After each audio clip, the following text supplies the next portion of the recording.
Welcome back. We're talking with Congressman Mark Pocan, taking your calls for the hour. And Chris in Crown Point, Indiana. Hey, Chris, you're on the air with Congressman Pocan. Hi, Tom. Hi, Congressman. I just wanted to mention, earlier you two were talking about how thankfully today no one was killed in this incident, but there was there was a fatality. The gunman was killed, and even though he was the perpetrator of this crime, I mean, I think that it's sad that here's one person that obviously has some mental health issues. I think that's safe to say. And maybe if he had gotten some help instead, we wouldn't have any casualties today, and he wouldn't have lost his life either. So I wanted to point that out. I understand he's the perpetrator, so maybe he's not in the forefront of who we have sympathies for, but I did want to point that out. Hey, Chris, good point. In fact, I think we just found out really in the last probably half hour that he had died because at first that information isn't out there. We still don't know the gun used. I mean, a lot of this is still breaking, but I do think your point is very valid. I mean, in many cases, as we look at this, it's not a lot of what people believe in that makes someone to do this. Often, it's well, I shouldn't say that. In some cases, it is. In some cases, it's we've obviously for someone to do this, we assume that there's a mental health issue involved, and part of why I think many of us would like to see mental health treated like an illness. Our prisons are full of people. Often 25+% of people are there with mental health issues. And if you had 25% of the prison population with cancer, people would be up in arms. And yet when you have mental health, we don't think twice about it because, unfortunately, people don't think twice about inmates all too often in our state legislatures. So your point is well taken, and I appreciate your comment. Joseph in Altamont, New York. Joseph, you're on the air with Congressman Pocan. Hi, Congressman. Hi, Tom. My question is pretty simple. I seem to think this attack will be used to stop town halls throughout America by corrupt politicians. And the whole purpose of town halls is to put them in check, to make sure we know what they're doing, to make sure they understand we know what they're doing. But this doesn't seem to be – I mean, this is going to be a way to create so much security around everyone, no one's going to be able to question them anymore. What do you think?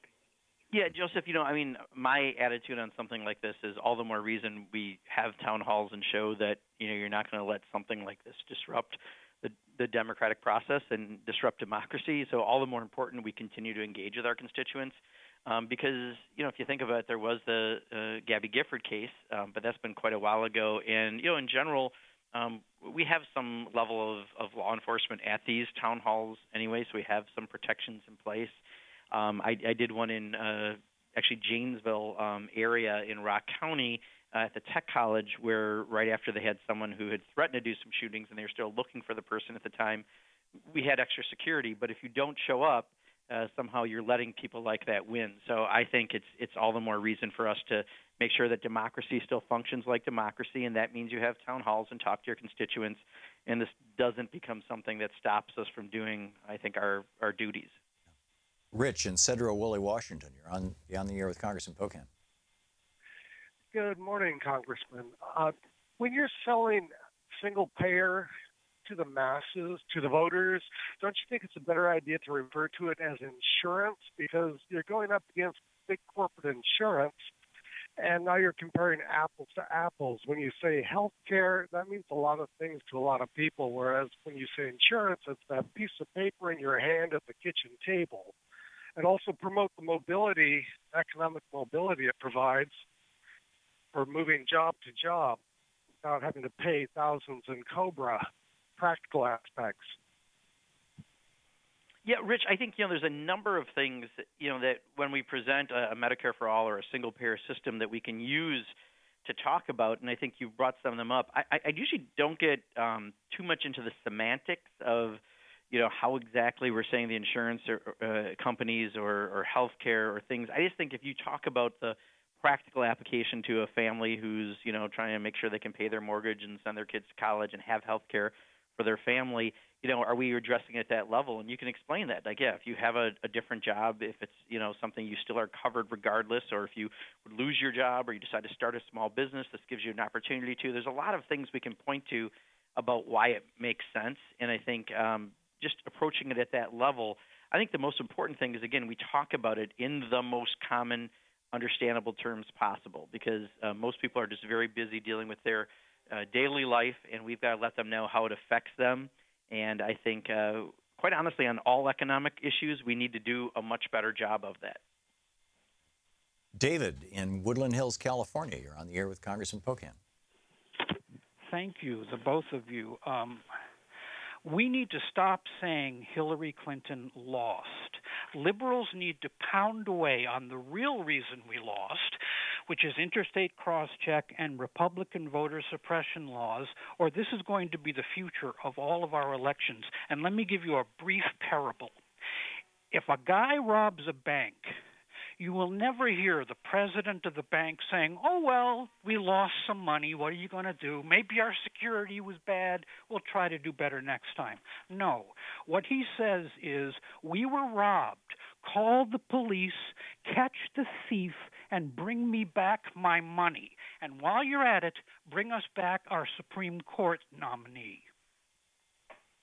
David, thanks for your comments. I mostly agree with what you're saying. I think that you're right. We don't point out that Hillary Clinton actually won the popular vote by 3 million votes, and that in places like Wisconsin, we have reports now that are showing how the vote was suppressed in a lot of states where it was suppressed, and we know the story of interstate cross-check and across a lot of states where people were just dropped completely off the rolls. The only thing is, I think if we only focus on that, we ignore there were problems with that campaign. And when 200,000 people, fewer Democrats, turned out in Wisconsin and we lost the state by 22,000, that wasn't all due to people not being able to vote, because in my home county of Kenosha down in the southeast corner, 9,000 fewer people voted for Hillary Clinton than Barack Obama, and that wasn't due to voter suppression. That was due to a lack of an economic message that resonated with the families there of people who used to make cars and now don't have anything close to that for good-paying jobs. So I agree that that is a major issue of what happened, and we need to bring that up. But I don't want to lose focus that unless we get back to core economic issues and populist, progressive economic issues, we're still going to potentially have failure for other reasons. Yeah, and this is a discussion that the Democratic Party is having vigorously right now, is it not, Congressman? Absolutely, and I think I'm so glad that my friend Keith Ellison is where he's at, and quite honestly, Tom Perez was probably one of the most progressive cabinet secretaries under Barack Obama. Having this economic conversation, I think, is just key and central from where progressives come at, where the future of the party goes. Congressman Mark Pocan with us, taking your calls for the hour. We'll be right back with more of your calls for the Congressman.